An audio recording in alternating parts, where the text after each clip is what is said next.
माननीय डॉक्टर अभिषेक मनु सिंघवी जी 15 मिनट्स।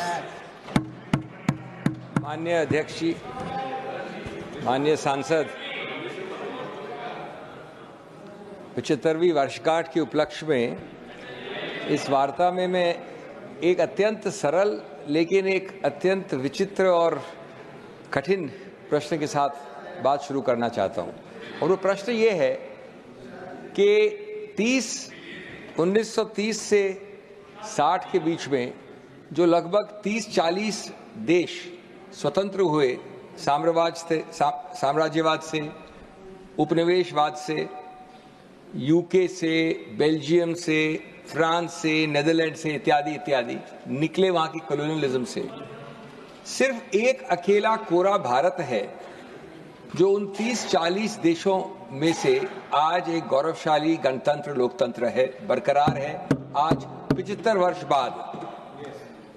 ये एक बहुत ही विचित्र चीज। इसका कारण क्या है?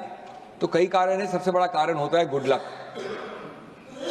लेकिन अगर और इसमें देखा जाए तो मैं समझता हूं कि एक अद्भुत जुगलबंदी थी। और मैं नहीं कह रहा हूं कि एक ही कारण है।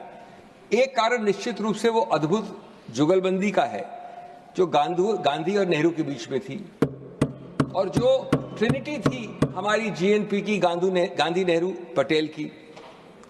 कुछ तो ठीक किया होगा उस निंदनीय नेहरू ने, कुछ तो ऐसे संस्थागत और गैर संस्थागत स्तंभ बनाए होंगे हमारे संविधान के, जिससे आज इस 30-40 देशों में, अगर आप एशिया में देखें, अफ्रीका में देखें, साउथ अमेरिका में देखें, तो संविधान के और संविधानवाद के, कॉन्स्टिट्यूशनलिज्म के आपको सिर्फ खंडर दिखेंगे। उन सभी देशों में अगर एक ने वो हमको स्वतंत्रता दिलवाई और दूसरे ने उसको महफूज रखा, सुरक्षित रखा, तो कुछ तो ठीक किया होगा इन दोनों ने मिलकर।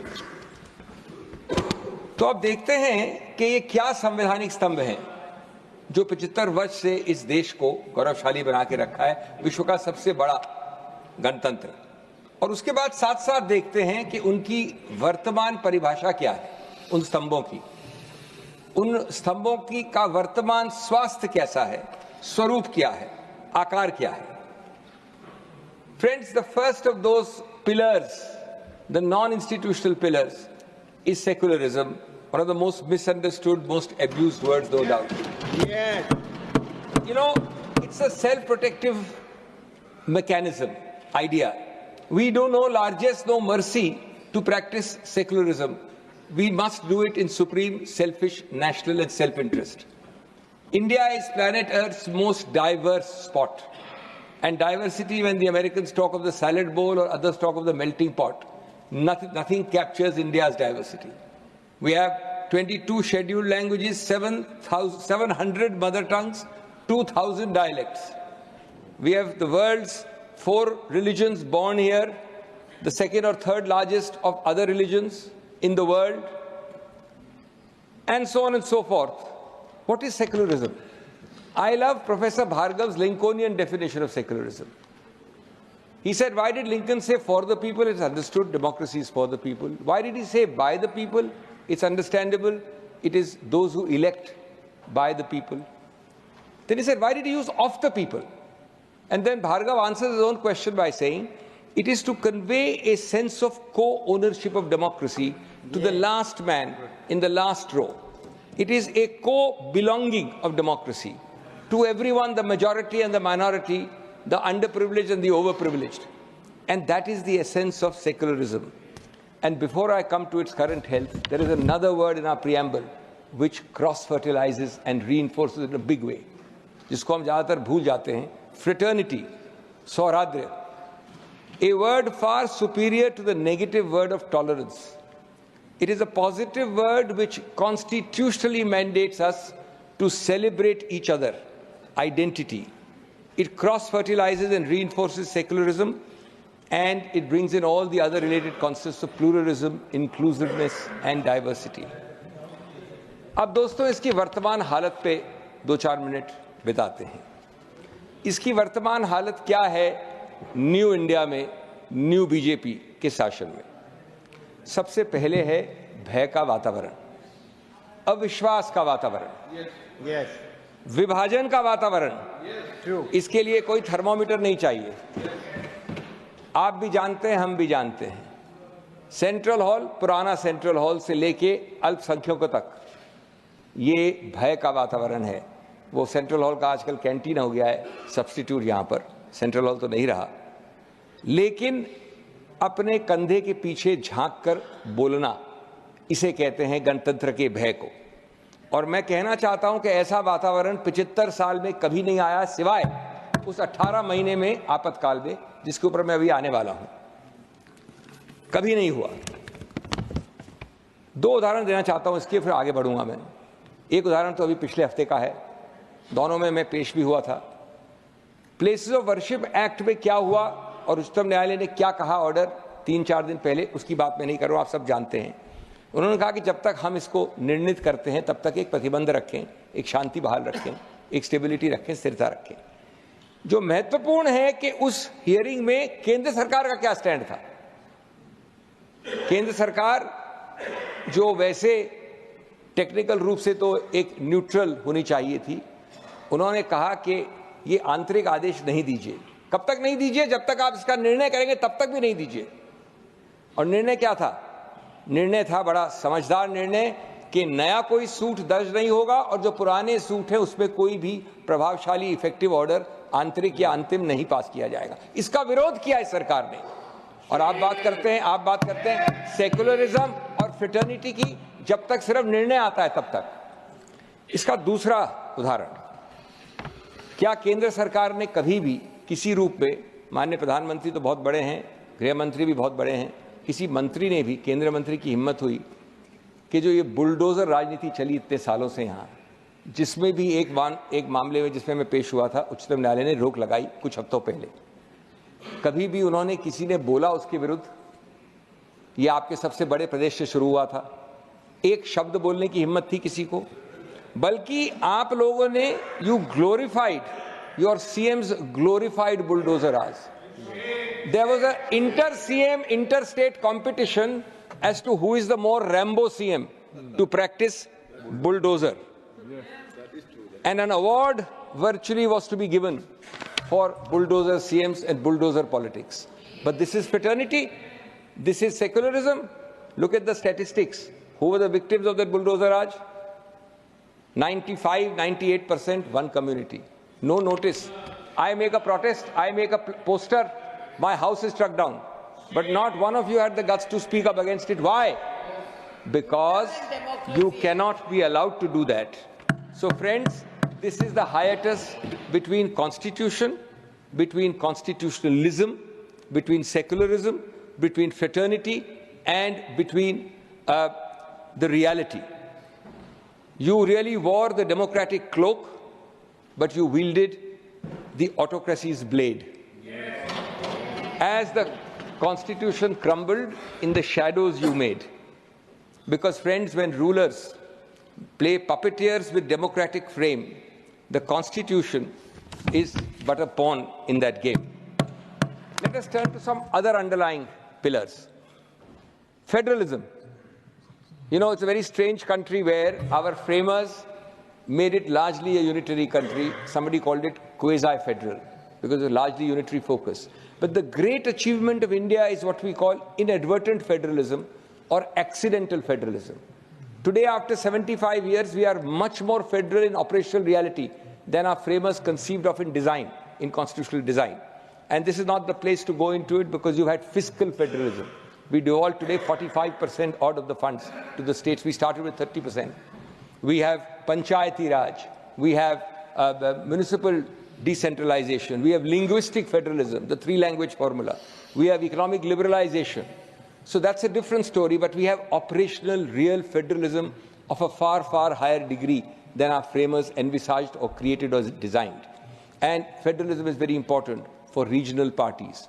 It's a safety valve which channels the 3 Ds, discomfort, dissatisfaction, and dissent at the local level. Otherwise, like a pressure cooker, if it did not release it there, it would explode at the center. But, sir, and the Honorable Prime Minister has repeatedly used the, I don't like the word jumla for the Prime Minister, but let's say the phrase, cooperative federalism, competitive federalism. Allow me to make you smell the coffee and smell reality for 2 minutes. Two examples again on federalism. The theoretical and the real in New India and the new BJP. State in the south, we know the name. A state in the east, we know the name. A state in the north, we know the name. I happen to be coincidentally counsel for all three states. 10 bills are passed by the state in the south. The Honorable Governor takes 1.5 years to decide not to decide.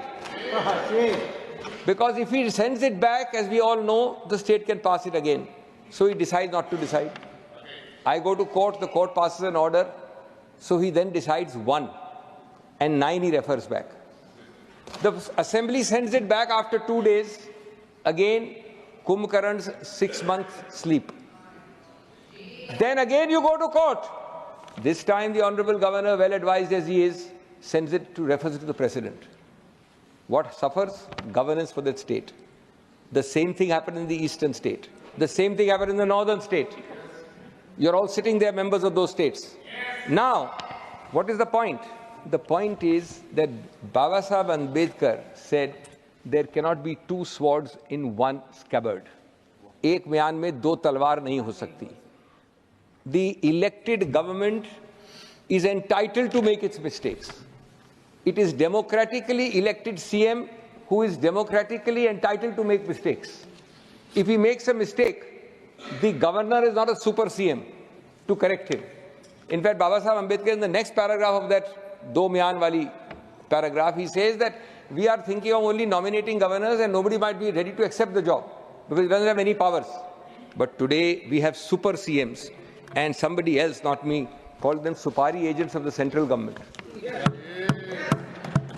Sir, another example of federalism, competitive federalism, cooperative federalism, is the CBI, this unwanted, uninvited guest who enters all our houses. Both Mr. Sibal and I are doing many cases on that.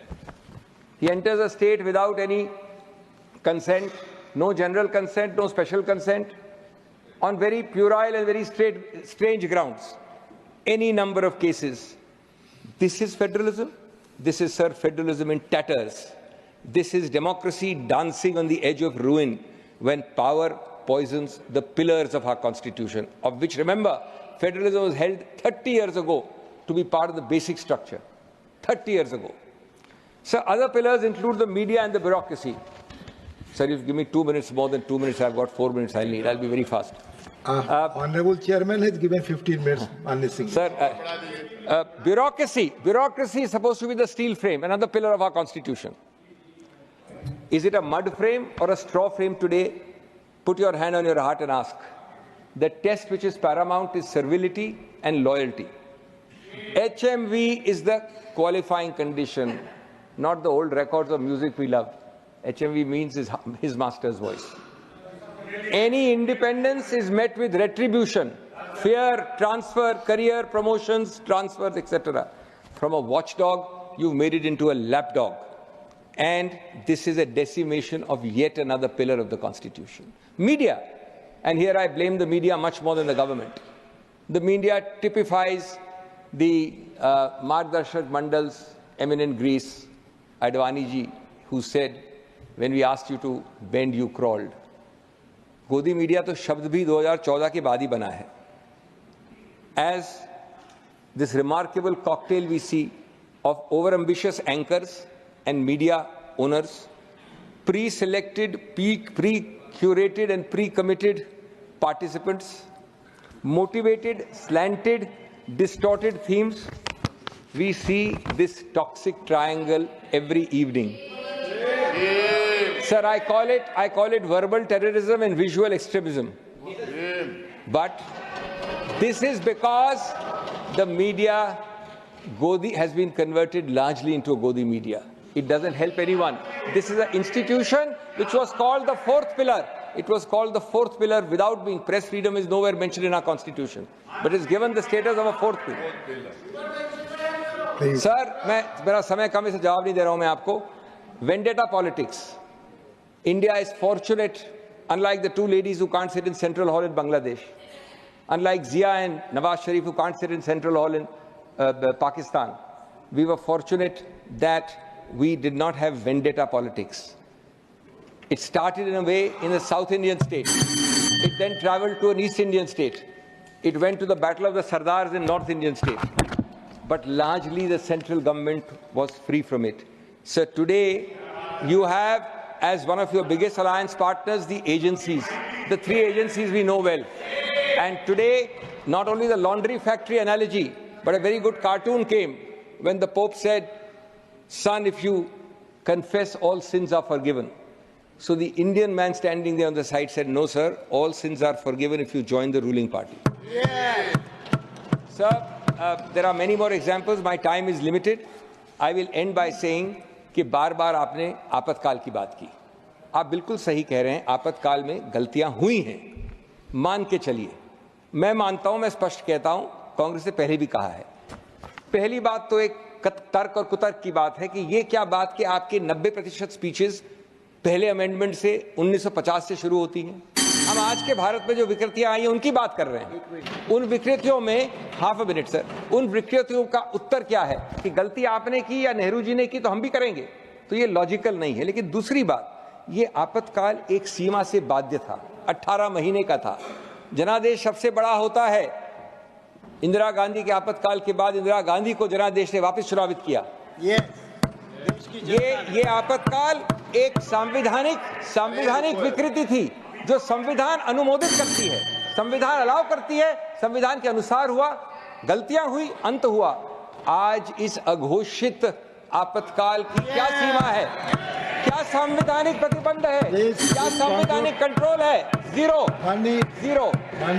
और इसलिए sir conclude 10 वर्ष से sir, last point, can I take a minute, half a minute? Sir, I am ending as I started, not with mere words, sir, just 30 seconds. 2 minutes you have 30 seconds, sir. Please. I'm ending with what I started, not with words, with a warning. And sir, with great respect to you and to the House, I say that the Constitution, that sacred scripture of our sovereignty, is under siege. The pillars of democracy tremble as tyranny tiptoes into our temples of power. The sanctity of secularism is being shredded, federalism is fractured, and freedom is fettered. We are witnessing an era where institutions are being incapacitated, dissent demonized, and truth throttled. The custodians of democracy have become its conspirators.